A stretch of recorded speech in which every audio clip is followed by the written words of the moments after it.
Hello and welcome back to round 22 of Inside the Clinch. My name is John, and as always, I'm joined by my co-host Eric. Eric, how you doing today? I'm doing great, man. How are you? I'm doing good. How does it feel to be part of the 26-year-old club? Hell yeah, I'm aging like fine wine. Feels good to be have another age of wisdom, Yeah, another so year of Eric, wisdom. so one of Eric's close friends organized a surprise birthday party for Eric this weekend, and I didn't have a chance to ask you yet. Were you surprised? Yeah, I was very surprised actually. I didn't see that coming. Shout out to Harmon for organizing that. It was really awesome. Really appreciate it. It was awesome to have everybody get together. So when you were walking into the place, where did you think that you were walking into? I don't know. My friend just told me he had to go pick something up from some guy that he's never met before. He just needed someone to come in there with him. So I'm like, all right, I got your back. So we're walking in, and next thing I know, everybody's in that apartment. So it was pretty dope. Yeah, it was a good Good time. surprise. Like Did you that. have a good time? Yeah, had a great time. We were all there. We actually saw some of the fights later that evening, including the disappointment of Ben Askren versus Jake Paul. So let's get right into that actually while we're at it. So I don't know. Let's start. I kind of want to talk about this and break this down a little bit different aspects. I kind of want to talk about Triller with the event overall. I want to talk about the fight, the main event, and then kind of I guess Jake Paul alone. So I Let's don't know. let's start off. Let's start off with Triller because I feel like that's the biggest story. I know we just had Whitaker and Gastelum fight, and we have UFC 261 coming up. But I feel like what took the headlines this weekend was Triller. It was Jake Paul and Ben Askren. So I feel like it's necessary to start off with them. Yeah, I mean the organization. I don't know how I feel about Triller. Um, I feel like it's becoming like a celebrity boxing type thing. Diplo, who's a popular DJ, announced that he's going to be boxing with them in either June or July, I believe. The Oscar De La Hoya is coming back boxing there. We just had Tyson and Roy Jones come out. We have Jake Paul fighting there. It's almost turning into like a celebrity boxing type of organization. But my biggest, I guess, pet peeve or the biggest thing that's bothering me is that if I want to watch that event for the fights, I have to watch a fight for 10, 20 minutes and then wait an hour for bullshit concerts and whatever media crap they're doing. You know what I mean? Like they just Yeah. drag out the event way too long to the point where I don't really want to tune in unless I'm tuning in for a specific fight. Like I'm not going to sit there and watch the whole card. You know what I mean? Yeah, I guess it depends on your preference because I've spoken to some people. Some people like that aspect of the promotion, of like all the concerts and stuff in the middle, I'm and some calling the people. MMA police. What was that? I'm calling the MMA casual police. Yeah, but I mean, I feel you. It's like no, some people don't want to listen to those concerts in the middle of the fights, and yeah, it's the promotion is kind of jokely, like this very weird fights going on, but it's entertaining. You and I are both tuning in to watch it every single time it goes down, and I feel like they're gonna continue going on with this. To be honest, I think I'm less and less likely to tune in. I only did last time for Tyson. This time I kind of did to watch the Jake Paul Askren fight, but I don't care for that organization. To be honest, I don't really like Triller. Okay, so if Triller puts on a fight with maybe like a Tyrone Woodley or a BJ Penn or Their like fights isn't the problem. I don't like like all a those Dylan concerts. Dennis. I don't Yeah, like but all the concerts. that's the promotion that's hosting those fights because that's who's going to be paying the fighters that Jake Paul chooses. So I mean, regardless, we're going to have to watch the fight whether we want it or not. You know what I mean? I they don't have anyone that I can't. They have better athletes of every sport everywhere else other than Triller. Triller doesn't have anyone that's wow except for Jake Paul. It's like I don't give a shit enough about that kid enough to watch Triller for him. To be honest. Okay, so let's just get it. Let's get into the fight itself. What did you think of his performance? Jake Paul looked great. I thought he did a good job. Ben caught him with that one hook. That was, it was a good reaction by Ben. But that fight went just as I thought it would. I knew Jake Paul would flatline him. All of a sudden this week, everyone is starting to use the excuse that, oh, Ben was retired. Ben just got a hip surgery. That's exactly what I've been saying for the last few months. Ben Askren can't, there's nothing Ben Askren could do. And you guys can go back and listen to some of the episodes over the last couple of weeks. There's nothing that Ben Askren was going to do to Jake Paul, and everyone was kind of using his athleticism and his wrestling accolades and all that as justification, but not I was one wrestling. of them. Yeah, Yeah, and yeah, I was one of them. But what I thought was, I didn't think that Ben Askren was gonna go out there and knock Jake Paul out. I thought he had the fight IQ because he's been in the fighting game for a very long time. I thought he would be able to defend and somehow win on the judges' scorecards because just with his experience alone. But he did that not move at all. Like I don't know. He was just Did kind of not standing move. there like it was his first day in the boxing ring. You know what I mean? Like, Yeah, Jake Paul is definitely the better boxer for sure. And I don't think and there's a question about it. a lot of people, I feel like it's officially time that we can call Jake Paul a boxer. I mean, he's 3-0 professionally. I know he doesn't have the biggest resume, but he's a young athlete. He's 24 years old, and he's training the sport of boxing. You know what I mean? He's getting better, and that's like as long as he commits to the sport, I think it's time everyone starts, calling him a boxer, not just a YouTuber anymore. But let me ask you something. Is he a boxer though? Because look at his last three fights. His first fight he fought, I don't even know the guy's fucking name, some Hit, YouTuber. His second fight was against Nate Robinson. You saw what Nate Robinson came out and looked like. That was horrible. You or I would be able to, without any training camp, would look better than that. Anyone off the street would look better than that. And now for the third fight, you had Ben Askren. It was it could have been a challenge. It looked like it could have been a challenge. Ben Askren does have so many accolades. It was kind of hard to think that this was how it went down. But yeah, I don't know, man. I don't know. I don't think I'm gonna be tuning in next time to watch Jake Paul unless it's like a legitimate. It doesn't have to be top tier. It doesn't have to be a champion, top 10. But it needs to be an active athlete, and it needs to be an athlete that knows what he's doing. I don't want to just see him fight some bums because I mean you can just go on YouTube and find any bum that's just knocking out people that don't know how to Yeah, fight. You know what brother, I mean? preach, brother. I don't know. I didn't like that part. Well, But let me tell you something, brother. You're gonna have to watch them because you and I both host an MMA podcast. So we're gonna have to talk about it. So unfortunately, regardless, right.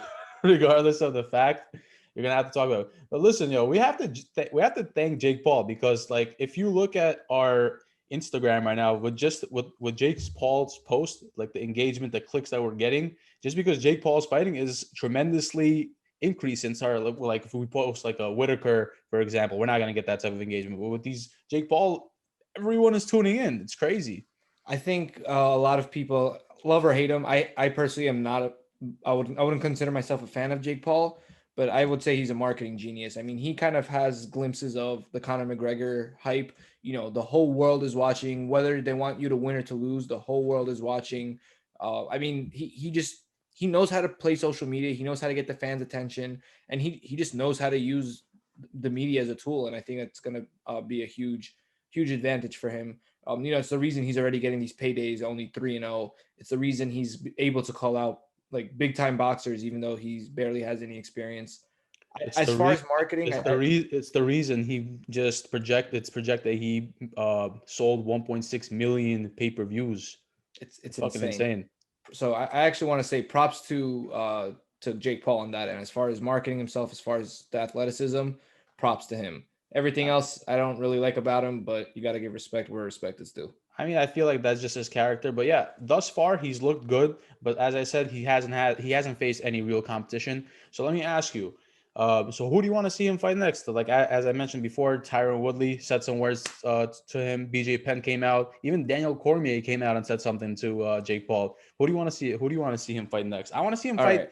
either a striker in the UFC or a professional MMA striker that's known, that you and I both know, that most of the MMA community knows, or a professional boxer with a decent record, you know? Right. And it doesn't have to be top five, doesn't have to be a champion, just someone that knows what they're doing, not just some bum off the street. I don't know. The names that they're already in conversation, Nate Diaz, again, how is Nate Diaz gonna win? It's hard to knock Nate Diaz out, but Nate Diaz doesn't have that knockout power. What is he gonna do to Jake Paul? It's gonna be similar to Ben Askren in my not as one-sided, but I still think that he doesn't have the tools to necessarily win. So I I'm not agree. really crazy about Nate Diaz. Woodley, if this was the old Woodley, 100%. And of the names you mentioned, I think Woodley might be the most interesting just because he is a very dangerous puncher. He has that crazy knockout power. But Woodley is at the end of his career, and if I were Woodley, I would not return to fight in any organization. I don't. Let's see who else was there. You know what's your name actually? Dylan Dennis. Dylan Dennis again, That's a another one. wrestler. That's Like, another. But you not a know, boxer. you heard what he tweeted out though, right? I'm It gonna was like, save MMA or something like that. yeah, what a Like, come fucking on, dude. Like he's 2-0, doesn't fight. Like yeah. that's a whole nother I bum. mean, I personally don't want to see T Wood in there either because like T Wood is like on such a bad losing streak right now. He doesn't look like that's like the same fighter, and Exactly.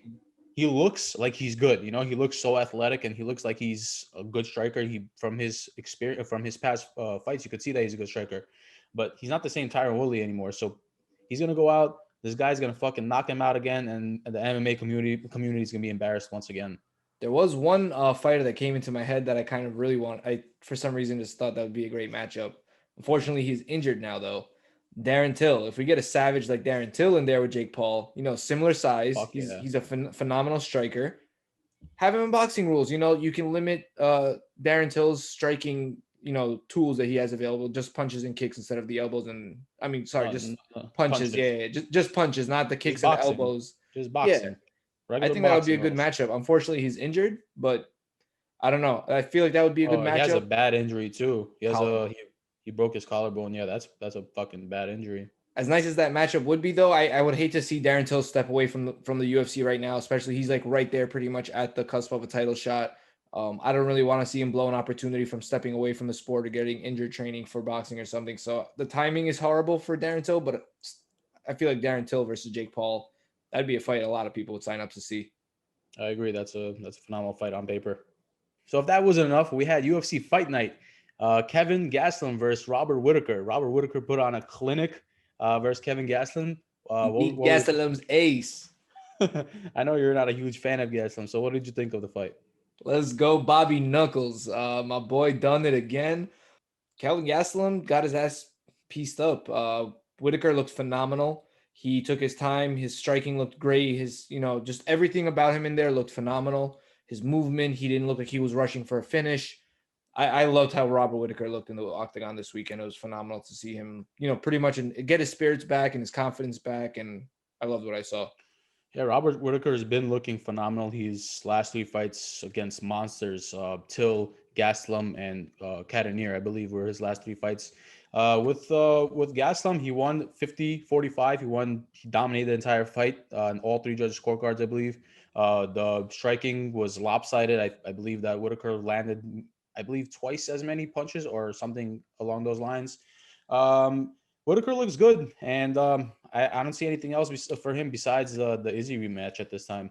Yeah, one thing I want to say, it's hard as hell to knock out Kevin Gastelum, man. He took a beating from so many fighters over his career and almost never gets knocked out. Any fighter would have gotten knocked out by Whitaker. Any fighter would have gotten knocked out by a beating he took from Adesanya. And the guy has a solid chin. I hope he doesn't get too much brain damage, but like that's a lot of damage a guy can take and still stand up. That's a fun fact. But you want to hear another fun fact about Mr. Gastelum? What's that? So Mr. Gastelum has actually won 4 out of his last 10 fights in the UFC. So he's not really on a good run right now. Yes, he might need to pack his bags and go back to where he came from. Maybe run out of gas, turn into a rock. I think that's inevitable if he keeps. I mean, listen, he's fighting monsters at the end of the day. He's fighting the top dogs in the division, but I feel like people are talking about him maybe moving down in weight class. He looked a little bit small in the fight with Whitaker. What did you think? I think send him to the PFL. You think no, I'm kidding. But what's wrong with the PFL, man? No, I mean, all respect. I mean, I may not like Gastelum, but he is levels above the PFL competition. I don't necessarily think he has to cut down if he feels that the weight is the issue. I mean, he could. It looked like this weekend looked like just like a skill gap to me. He has, Kelvin Gastelum is known for his power. He's a great wrestler. He has the abilities. He has the tools, but just something, I guess he couldn't figure out Whitaker, or Whitaker figured him out too fast. I don't know if weight is necessarily an issue, but I don't think his cut to welterweight would be. Oh wait, no, it would be down to lightweight at that point, right? No, it'll be down to welterweight. So welterweight. He's fighting at middleweight. So right now. I don't think the cut from middleweight to welterweight is too much harder. He is generally shorter than most of the people, but he does have a much wider and like thicker frame. So I feel like the cut might be hard for him, but I wouldn't necessarily say it's necessary. He has some pounds to lose. Yeah, he's a thick boy, but he has a wide frame. Yeah, he definitely has a few pounds to lose. I mean, I would love to see him in that weight class, but also in that weight class is full of monsters. Kamaru Usman, Kobe Covington, the list goes on and on. So I mean, like, I feel like Gastelum is on the tail end of his career, and I don't know. Whitaker was clearly the better fighter, and Whitaker's just like a sniper, man. His strikes are so fast, and he's so fluid with it. It was amazing to watch. And one thing I heard DC mention on his podcast with Ariel Helwani earlier this week, one thing that it looked like Whitaker tried to do in the Adesanya fight is Adesanya looked like Whitaker looked like he tried to rush Adesanya. It looked like he tried to go in for that finish, kind of like the way we saw Gastelum fight Adesanya. Gastelum is a lot more of an explosive fighter. He goes for that one punch knockout. It's a different style than what Whitaker has. And Whitaker looked like he tried to mirror a similar style, which is something that Whitaker doesn't. That's not the fight he usually fights. Mm-hmm. So a lot of what DC was saying is that maybe that fight style against Adesanya is what cost him the loss the first time. Do you see the rematch going any differently between Adesanya and Whitaker? Because I think it's clear that the rematch is in order. Yeah, I mean, I feel like the rematch, this is the perfect time to make the rematch because Israel Adesanya is coming off a loss. His confidence might not be at its highest right now, even though he seems as though he's confident, like that the loss is definitely going to get to him, or it could get to him. But I feel like Robert Whitaker deserves it. I'm not sure if he could beat Israel Adesanya the second time around. Israel Adesanya is just so good in the striking department, and I mean, if Robert Whitaker could utilize his takedowns as he did in this fight, then maybe. But I don't know. I feel like Israel Adesanya is just levels above in terms of his striking. I agree. Yeah, I think it might be a slightly closer fight, but I don't think it's going to be a different outcome. I think Izzy still gets his hand raised. I think Izzy's still a far superior striker, and I think he beats Adesanya. Yeah, but He beats I do Whitaker. I'm agree. sorry. I do believe that in the first fight, Whitaker did rush in. I believe that he was a little bit in his own head because just like the platform was so high, the stakes were so high. I feel like he did rush in a little bit, as you said. So this fight might go differently, but I feel like regardless of the matter, it's time to make the rematch because Robert Whitaker definitely deserves it.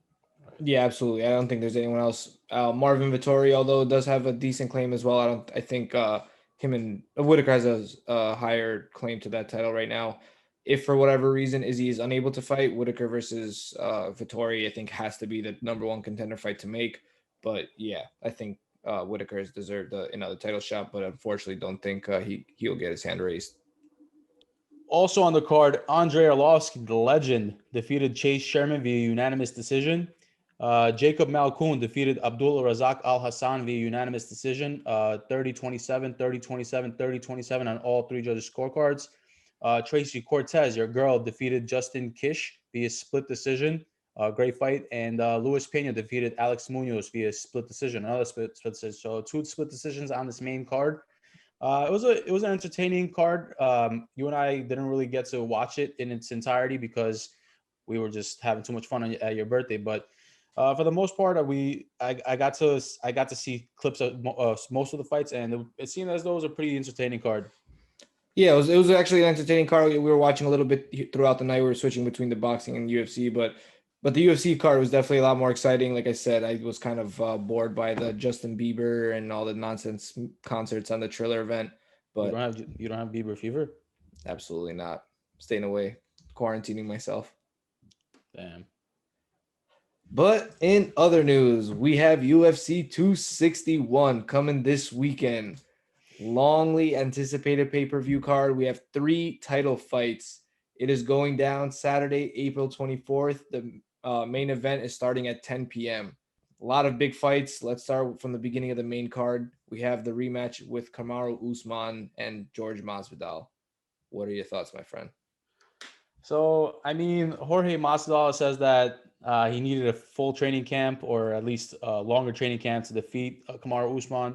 Personally, I don't really know what Jorge could learn with a full training camp to defeat Kamaru Usman. Like, what is he gonna like? Kamaru Usman's gonna take him down. It's gonna be exactly the same fight. He's gonna take him down and he's gonna ground and pound him on the floor the entire fight. What is Jorge Masvidal gonna learn in 4 to 6 weeks to prevent that from happening? But we also saw in the fight in the fight with Burns, we saw Usman get rocked. So we know that Jorge Masvidal does have strong hands. He has the threat with his knees as well. So I mean he could get that one punch knockout and the night with that. I think this is going to be similar to what I said with Whitaker and Adesanya. I feel like the champ here also has just skills far superior than his opponent. Kamaru Usman's a better wrestler. I think he's a more powerful striker. I just feel like he has all the advantages to win Jorge Masvidal. But this fight is under. I don't know if he's a better. I wouldn't say Usman is a better striker than. He's more powerful. I wouldn't say better. He's more. I feel like Usman definitely has more power, while Masvidal probably has a lot more tools to use. I don't know. I think Masvidal packs a hard one punch. You saw that knockout with Till. Yeah. I mean, not to take anything away from Masvidal, but what I'm getting at, I think the biggest difference here is between the first fight and the second is the weight cut. Not so much the training camp, because like you said, there's only so much wrestling practice you can do in a couple of weeks. But I think it's the weight cut. Masvidal was I think like under 10 pounds off of weight a week out from the event. Last time that he had 6 days to cut around 30 pounds. So it was a huge weight cut. And you can, I think, argue that that impacted his performance in the octagon even more than not being able to train. He's Usman has I don't want to say one-sided style, but he kind of likes to hug you, take you to the corner, and slowly bring you Sniff down. And crowd. yeah, he's a crotch sniffer. Crowd But sniffer. I mean, Masvidal, he's not the best on the ground. He has great striking. He's explosive. He has cardio. He's not scared to go to the dark place that some fighters don't like to go to. But I I don't know. I like Masvidal more as a fighter, as a person, but I do think Kamaru Usman gets his hand raised here. Yeah, you did bring up a valid point. The weight cut probably did have it definitely did have its effect, but I feel like even with the proper weight cut, I don't think that Masvidal has what it takes to beat Usman unless he gets that lucky punch. Agreed. Co-main event, another exciting title fight. Zhang Wei Li making a defense against Rose Namajunas for the strawweight title. I'm excited for Zhang Wei Li, man. She is a beast. You're picking her for this weekend? Oh yeah. Rose is a really nice girl. She's an awesome fighter. She's an awesome person. But Zhang Wei Li, she looks like someone that's just straight out of the communist Chinese army, just hitman. Like she's probably the right side to the president over there, just the low key hitman for China. I mean, look at that lady. She's a savage. Yeah, but Rose is smooth as butter, though. I don't know. I like Rose. She's very good fighting, like style and technique, but I feel like mentally Rose isn't as tough as a lot of the other fighters. Zhang Wei Li, I feel like, is the complete opposite. I feel like as far as her mentality, she's rock solid, and there's nothing that'll break her mentality. Um, Yeah, it's a different culture that they grew up in. Like, Absolutely. I agree But with that. I was looking at some of the videos just on Zhang Wei Li's Instagram, just popping up in my feed throughout the week. The way that girl trains is just insane. So much power in those kicks, and it's amazing to see because you can tell why she's a champion. Like that is how a champion is made, training the way that she trains. Mhm. Um, this is going to be interesting because I thought Zhang Wei Li was going to have easier time with Joanna than she did. I thought she was going to win a little bit more decisively, and Rose has Very beaten close Joanna two fights. times. Yeah, and Rose has beaten Joanna twice. So, and fairly easily, you know what I mean? So what is this? What does that say? Could maybe Rose can get the advantage on Zhang Wei Li? But it was a weird triangle already in the women's division. I mean, we had Andrade, we had Rose, and we had Joanna. And between the three of them, one won the other but lost to the other. So, could this be another situation with Zhang Wei Li, where she also gets thrown into this mix? We forget that when Rose fought Joanna, everybody thought that Rose was gonna lose. Do you remember that night Yeah. when we were sitting there and I was like, "Yo, Rose," because my brother texted me telling me that Rose won, and then I bet you $100 because I already knew that. I already knew the answer. But yeah, everybody thought that Rose was gonna lose, but she was able to beat Joanna twice. And as you mentioned, Joanna and the Weili Zhang had very, very close fights. So styles make fights, and I think that Rose does have has a path to victory in this one. Hey, if you want to place a side bet, I'm not to place one with you. I'm gonna go with my girl Zhang Wei Li this weekend. I'll place a side bet with you as long as we follow the odds. All right, let's talk about that off air. You got it, man. Okay, let's do it. All right, moving on. We have another title fight. Valentina Shevchenko defending her flyweight title against Jessica Andrade. Another very, very exciting title fight. Who do you got? Well, obviously, I got my girl Valentina Shevchenko. I feel like Valentina Shevchenko is better in every single department than Jessica Andrade. That's not to say that Jessica Andrade is not a good fighter. She's an amazing fighter, very powerful fighter. And I think one thing that Valentina needs to prevent from happening is she needs to avoid the clinch because Jessica Andrade is very strong in the clinch. And we've seen Valentina Shevchenko been taken down before. So I feel like if she avoids that and she fights her regular fight, her insanely high MMA IQ fight as she usually does, I feel like she has a clear path to victory. Yeah, I agree. Shevchenko is, again, she's one of those dominant champions that will The be best of all time. women go hands down. But in my opinion, I think Jessica Andrade is going to be her biggest challenge to date. She's very powerful. She's very fast. The only, I think, disadvantage that Andrade has compared to the rest of the division is she's relatively small, relatively short. Um, Jessica is going to have a 5-inch reach disadvantage against Shevchenko. So something to take into consideration. You said that She's she has gonna to get try to knocked get the out. clinch. I Andrade's think getting knocked out, man. I think if Jessica Andrade keeps it inside the clinch, that could be the key to her success, man. You But think? Yeah, Shevchenko, I think her Muay Thai is just miles above the other females in that division. bruh, I don't know. There's not much I can say. Shevchenko's just a beast, bruh, but I think this is going to be her hardest challenge to date. I think that's all I can really say. bruh. Andrade is getting knocked out. You and Andrade I has both. power, man. You can't sleep on that. I know Andrade has power, but Andrade is getting knocked out. She probably And is going to get knocked out. I Jessica want I one of style. those. I want one of those like crazy Valentina, like that. What was that? Like spinning heel hook or whatever hell she did like a few years ago. Yeah, the Jessica Uh, I was a crazy one. Also, it was awesome. Yeah, I'm expecting something like that this weekend. That'll be fucking sick. But Valentina Shevchenko is no joke, bro. She is the greatest of all time. We'll put Amanda Nunes right there besides her, but she's the greatest of all time, and I don't see Jessica Andrade taking it. I agree with you. So also on the main event, we have Uriah Hall rematching Chris Weidman. What's your thoughts?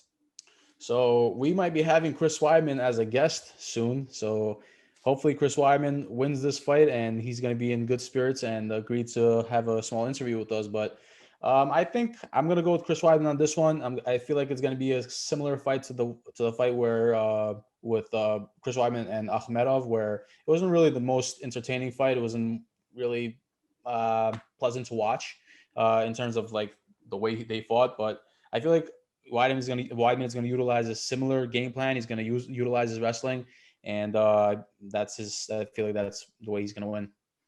Yeah, I mean, these two fought years ago. We kind of gave a little bit more of an analysis on this a few podcasts ago before the fight got moved.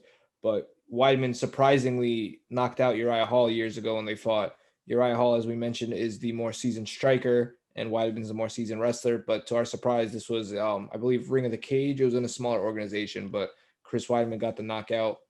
Very Yeah. surprising. So I was actually listening to the John Anik and Kenny Florian podcast, which you should definitely get on. I've been telling you to get on this for a while, but they were talking about how when Chris Weidman fought Uriah Hall in that promotion that you just mentioned, apparently they were like the biggest thing that was happening in MMA in like the smaller organizations. So that was a huge fight apparently, and I mean they're both obviously not there at that state of the career anymore, but two legends are fighting, and I'm excited for it. To open up the main event this weekend, we have Anthony Smith, who will be taking on Jimmy Crute. Very exciting match at light heavyweight. I gotta say, I think Anthony Smith is a great guy, a great athlete, but I feel like he had a lucky run in the UFC when he made his title run against John Jones. I don't think he's necessarily one of the top athletes in the light heavyweight division. I don't think he's top tier. He's a good athlete though. He's a great guy, but not top tier. And I think he did come in with a little bit hype. Just over that little win streak that he had. Jimmy Yeah. Crute, on the other hand, he's a savage, and I think he can beat Anthony Smith standing up and on the ground. Um, I think this is going to be a pretty one-sided fight for Jimmy Crute as long as he doesn't, I guess, panic under the reach disadvantage. He has a couple of inches of a reach disadvantage, so as long as he can work around that, I think he should have an easy time with Anthony Smith. Yeah, I have 3 words for this fight. Bet the house plus a few additional words on Mr. Crute because Lionheart Smith is not going to win this fight. I believe that Lionheart Smith should have retired after the Glover Teixeira fight. That was a brutal beating he received that day. As you said, he's not really a top dog in the division, but he is coming off a win. He's coming off a submission win. So, I mean, I'm definitely going to go with Jimmy Crute. The betting lines right now, Anthony Smith is plus 160. Jimmy Crute is minus 200. I just don't see how Anthony Smith could take this fight. Jimmy Crute is just young and hungry, and I believe that I think Jimmy Crute is just phenomenal, man. Yeah, I think he's gonna have an easy time with Anthony Smith. I'm excited for this fight card. Let's just read down some of the names on the prelims that are going to be going down as well. We'll go, I guess, from the close down to the start. Alex Oliveira, aka Cowboy, is going to be taking on Randy Brown. Dwight Grant is taking on Steven Sekulic. Carl Robertson is taking on Brendan Allen. Patrick Sabatini is taking on Tristan Connolly. And on the early prelims, we have Dana Batgarel taking on Kevin Natividad. Kasula Vargas taking on Rongju. For some reason, they only have one name for this guy. We also have Dana Batgirl taking on Kevin Natividad. Looks like there's some other fights on the prelims that are still being finalized. So, we'll have a post the morning of the event just to give you guys an update. But prelims are starting at 5:45 p.m. Eastern time on Saturday. Main card is going to be starting at 10 p.m. Guys, you're going to want to tune in for this one. This is probably going to be another very, very exciting card, especially for the main event. Yeah, so also in MMA news, we had Bellator last Thursday. Vadim Nemkov defeats Phil Davis for the second time via unanimous decision. Nemkov is currently on a 7-fight winning streak, and he's going to fight the winner of Romero and Johnson. I believe that's going to be on May 8th, or yes, I believe That sounds May 8th. about right. Yeah, so, and also on the same card, Corey Anderson defeated, excuse this pronunciation, but Dovletzan Yakshimuradov in the third round via TKO. He's now moving on to the semifinal. He's going to be taking on the heavyweight Bellator champion, Ryan Bader. I love the Grand Prix that they do at Bellator. I gotta say, I think that's one of the best things happening in MMA right now. You can't really do a regular tournament like most sports do every season. Regularly PFL is trying to, but I think that Bellator is doing it right, and Dana should try to do. I know he's very resistant against it, but he should definitely consider doing that. Yeah, and plus Corey Anderson released a statement today, basically saying how in 6 months he made double the amount of money he made in the UFC for 7 years, and like many fight bonuses. And he apparently made double that in 6 months in Bellator. So I guess Bellator is paying their athletes more. Most fighters that we talk to, most fighters that post on Instagram, on social media, they seem like they're very happy with Bellator. Nobody really complains of the organization besides Michael Chandler, I guess, kind of. But yeah. Yeah, it's crazy to see. I knew there's a pay disparity. I didn't realize it was that big of a pay gap, though. Yeah, I'm not sure whether Corey Anderson is gassing it because I don't know. It seems kind of fishy. One thing to consider also, Corey Anderson wasn't the biggest name in the UFC to be getting paid the biggest money. By the time he moved over to Bellator, he was already a fairly recognized name, and that's only partially because he was making a lot of noise for being underpaid. You know what I mean? So the circumstances are a little bit different. I do know Bellator pays better, but at the end of the day, the UFC is the big leagues. That's where all the big boys are.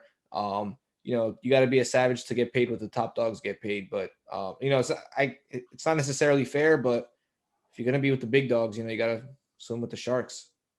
All right. So before we wrap things up, we have PFL this Friday. Anthony Smith is going to be making his PFL debut, and also Conor McGregor has been in the news. Have you heard he wants to purchase Manchester United?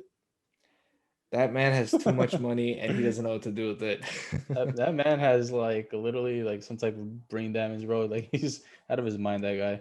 Look, he came from the bottom with no money. He was living out of his car at one point, and a couple of years later, he has more money than he can spend in a lifetime. So, listen, let me he's, ask I guess, you having a hard time adjusting. while we're on Conor McGregor, so Conor McGregor basically told Dustin Poirier that he doesn't want to that the fight is off or whatever, and then the UFC announced that the fight is still happening.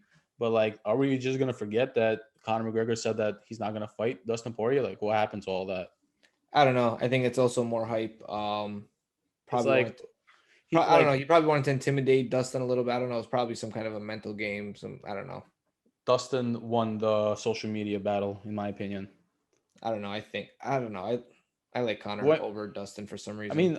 I like Conor as well. I think Conor's funny, but I feel like Conor McGregor said that okay, the fight is off, and what did Dustin Poirier respond with? He said, okay, cool. And the fight is what it is. I have a feeling they already signed the contracts before that tweet even went out, so he probably couldn't even change his partner or change his opponent at that point. Who do you got on the third? Who do you got on the trilogy? I got Conor. I'm not the biggest Conor fan. I think he is overhyped, but when it comes to Dustin Poirier, I do think he has the hands to beat him. I'm gonna go with Dustin.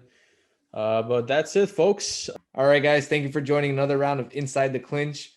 If you guys haven't heard already, we have a new affiliation with Killcliff. If you use code word Clinch at checkout, you get 10% off your order. They have a lot of really interesting CBD drinks, energy drinks, replenishing drinks. So check out their stuff. They have some cool merch as well. Code word Clinch gets you 10% off. And as always, guys, don't forget to like, subscribe, and comment on our social media platforms. We are Inside the Clinch MMA on Instagram, ITC MMA Podcast on Twitter, and Inside the Clinch MMA Podcast on Facebook and YouTube. Thank you guys, and catch you next week.